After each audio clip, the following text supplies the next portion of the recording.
I'm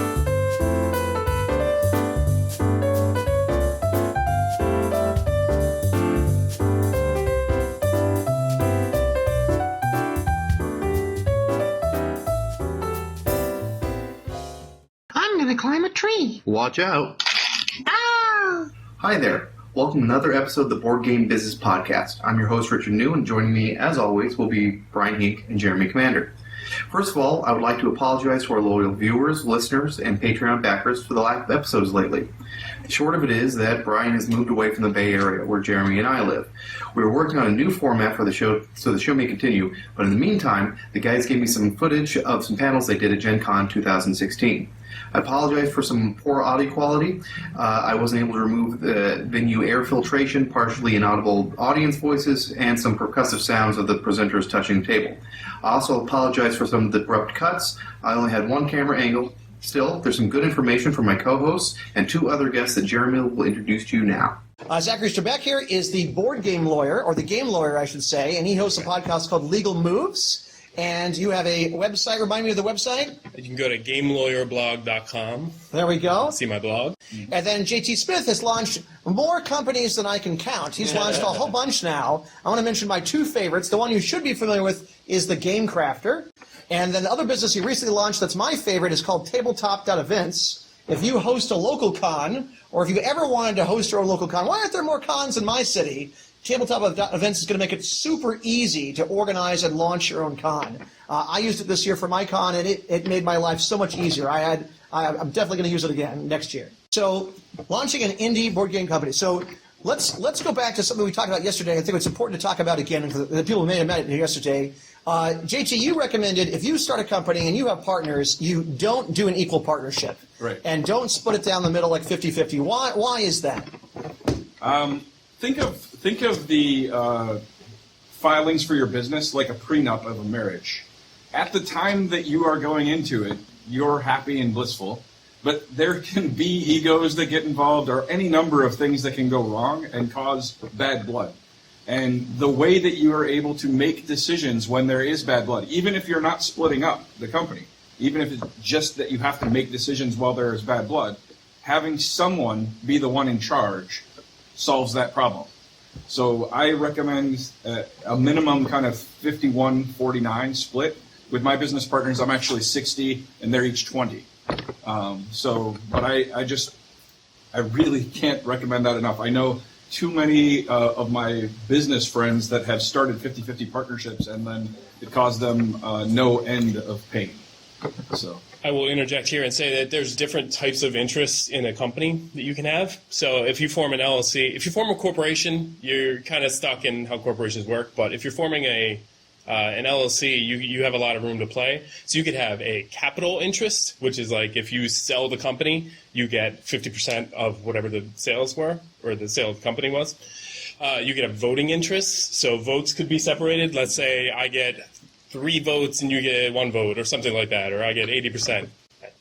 And then you can have profit interests, lost interests. So let's say your profit interests will shift dynamically depending on how much work you've put into the game. So let's say I put in 80 hours and you put in 40 hours. Then I'm going to get 2/3 of the profits and you get only 1/3, right? So you can kind of fudge all that stuff rather than being equal, and that's fine. Generally, I recommend that the LLC itself owns all the IP, just because it makes the LLC valuable. It makes so if the also can fix some liability issues. Sure. That was what I was trying to spit out. If the LLC owns the IP and the IP is infringing even inadvertently on something else, the LLC is going to get sued, and that's where the limited liability in the LLC helps you, because if they don't come after your personal assets, they're going to go after the LLC's assets. JT, how did you set up your businesses? What format did you use? Every one of my businesses is different based on the type of business that it is, and some of them restructure over time too. For like the Game Crafter started as an LLC, and we restructured it as a C Corp a couple of years ago because we're in a growth phase, and we want to manage our taxes differently than we were as an LLC with an S filing. So we changed around those things because there were monetary reasons or tax reasons to do that. What state you file in will determine whether or not you want to go an LLC or a corp. What you're doing with the money, how the partners are divided, all kinds of things. And a lot of it has more to do with taxes than it does with legal stuff, but it could also have to do with filing fees. Like in certain states, it's really cheap to file a corporation, but it's expensive to do an LLC, or vice versa. So the size of your company has really nothing to do, to my knowledge, with whether you do an LLC or a corporation, or whether you have an S filing attached to either of those. It really comes down to how the money is moving through the company and what you want to do with that as to which one you want to choose. So a corporation is taxed twice. It's taxed.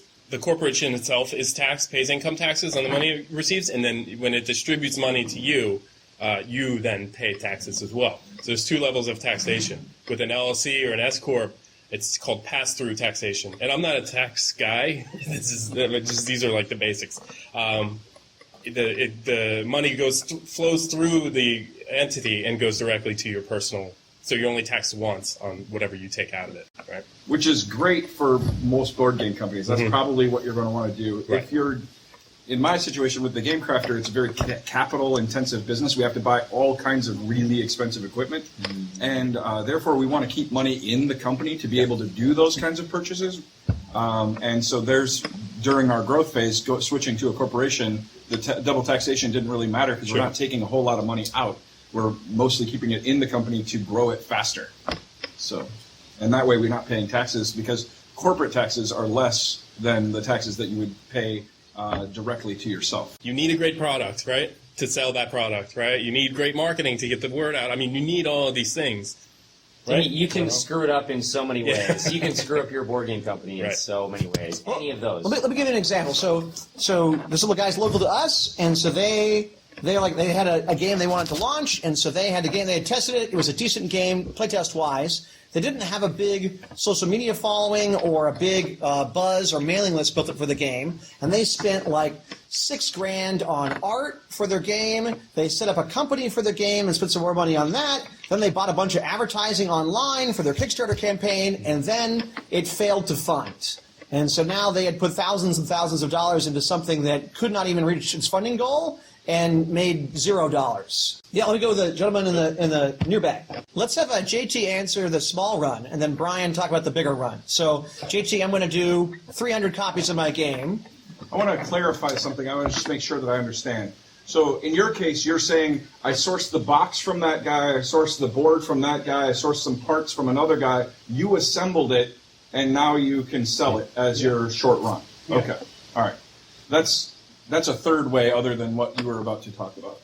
It's all up to your comfort level. That you will probably make the most money, if you're not counting your time, you will probably make the most money from a short run or even a medium run doing that, what you're about to do, sourcing it from all these different vendors. The one thing that you have to concern yourself with there is the shipping costs from all these different places. You're paying shipping on each thing. By putting it to one source, you're not having to deal with that. But then, on the other side of things, you can also outsource a short run to some place like me with the Game Crafter. You can run 300 copies, and we will actually manufacture it, we'll assemble it, all of the pieces, we'll put the components together, we will put it in a shipping box and mail it to every single one of the people that buy it from you. So that you're completely hands-off, where it's a 100% turnkey solution. And then you go to the bigger guys, and I'll let him talk about the manufacturing part, but then the bigger guys often aren't going to do that last part that I just talked about, where they're handling the shipping part. They'll manufacture it, and then you'll find yet another company that would handle the drop shipping aspect of it. So, I mean, talk more about, like, how do you find the bigger publishers and how do you deal with... Right. Have you ever sourced components from multiple or you always have one? No, I've never done that. It's really interesting. I'm glad you brought it up because it's something that I think is a valid option. You know, especially when you're... if you're just starting out, then you can, you really do have that control, and you can see what components work and which ones don't, and then you can switch them out too really easily. So that hands-on thing, I think, is also going to provide you with the most learning too. Mm-hmm. But like the Game Crafter too, we use. I think you'll find too, as your company grows, your time gets so much more limited. And so there's certain things that I will gladly pay someone else to do, so I don't have to. So like we do all of our we just sent out 60 playtest copies of one of our upcoming games, and I don't have time to make all those myself.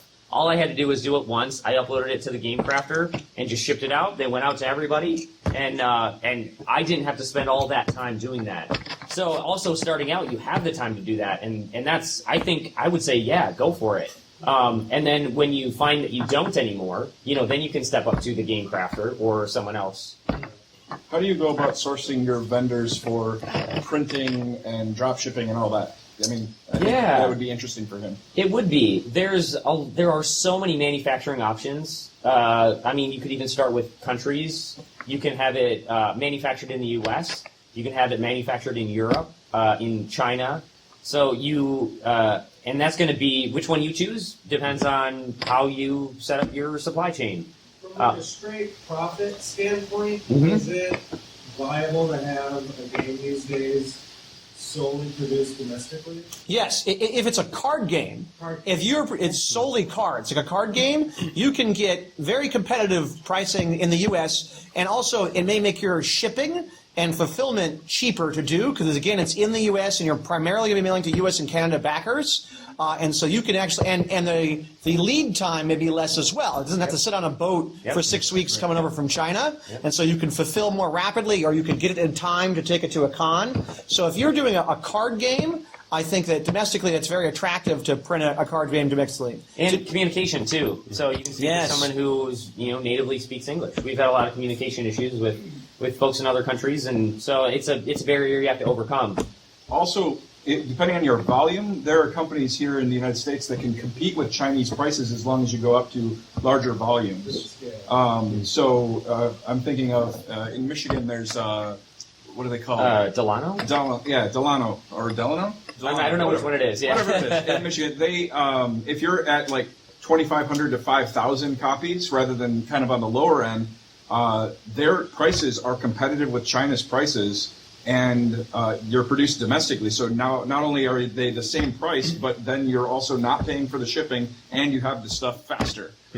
So that's actually a pretty cool deal. And then the other thing about profit is you have to realize that profit is all about what you set your price to. So if your price is just stupidly low, you're not going to make a profit no matter where you get it made. So price is simply what you negotiate with your customer to pay. So if they're willing to pay a higher price, you can get one copy and still make a profit on it because profit is the difference between price and cost, right? So so many people going to Kickstarter or starting their business of any kind, forget Kickstarter, starting their business of any kind, and they start out wanting to be the low price leader. Do not do that. That's the wrong way to go.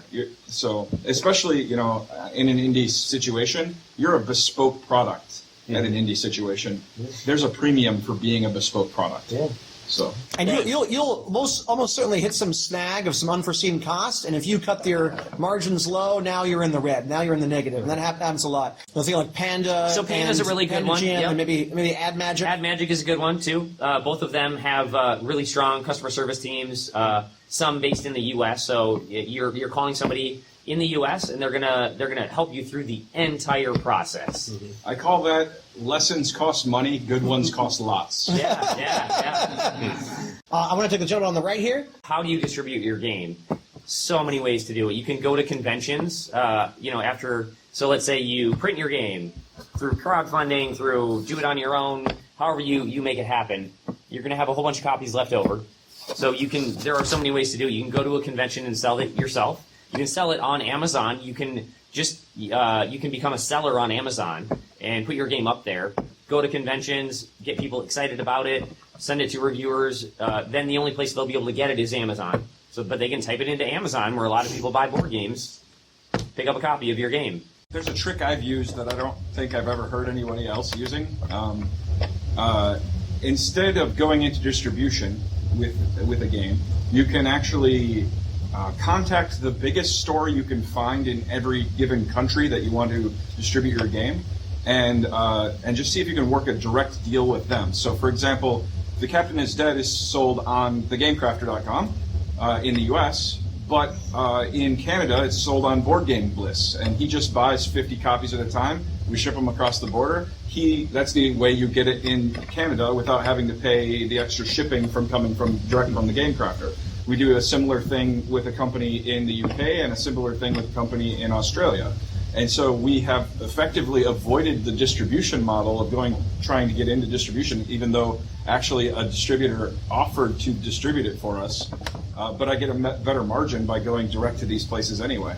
So anyway, that's just another trick you can use. But the other one we didn't touch on yet was the consolidator.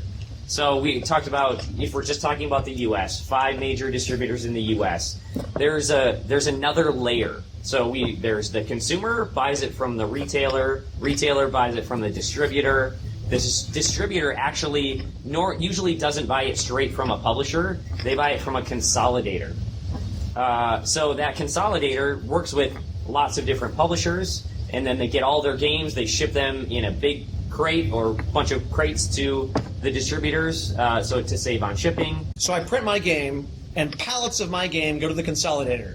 And from the consolidator, boxes of my games go to the distributor. Yep. And from the distributor, copies of my games go to the retailer. The consolidator also acts as your warehouse. And then everybody takes a cut down the road everybody to does. Make that happen. All of those layers, everybody takes a cut. Well, that's why, what do they say? From your manufacturing costs, it should be, 6 times or something? Ideally, yeah. It's common. Okay. Yeah, it's an estimate. Okay. Very, definitely a ballpark estimate.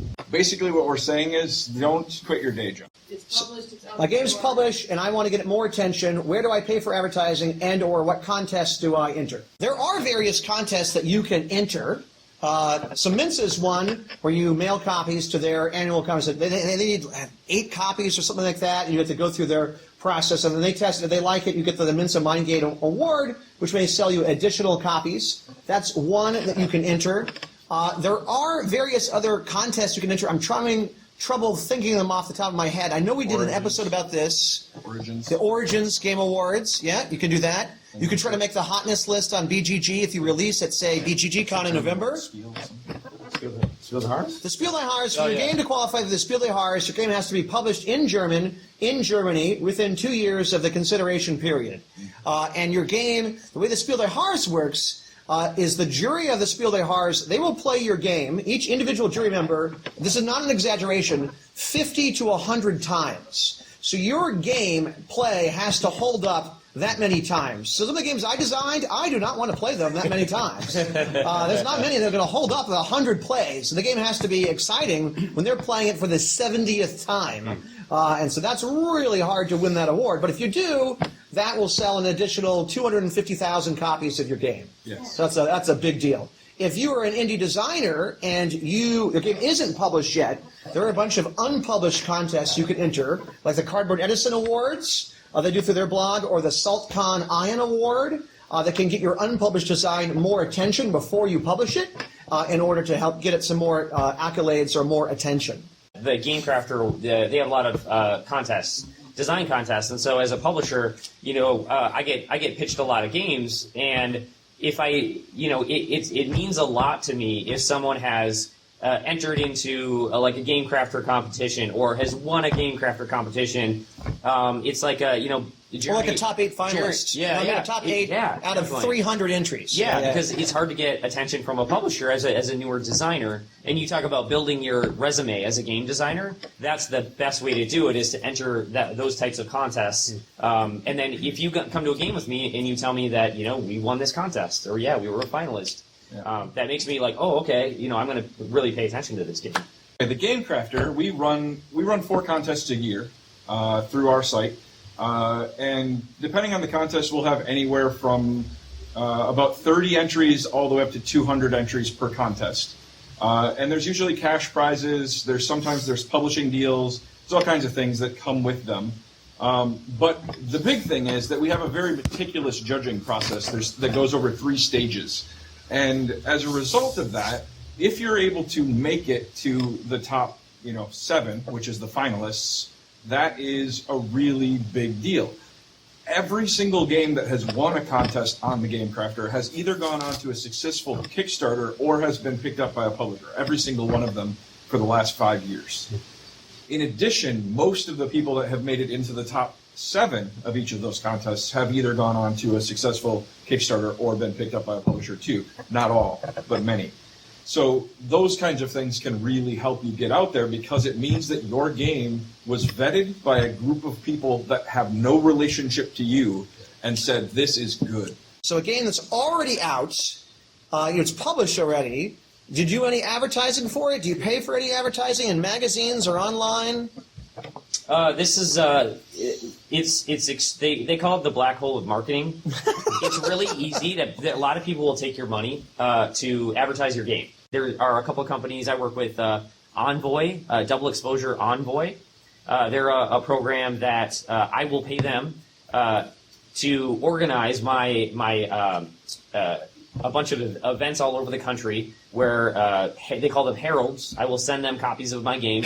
They'll get certified in those games that they know how to play it, and then they will hold events, and they'll hold a certain number of events, play those games there. They'll tweet about it, put it on Facebook. So we'll get a lot of marketing that way. It's expensive, but that's where most of my my marketing budget goes for after like a Kickstarter campaign. Live demos. And there's also Indie Game Alliance, who I also work with.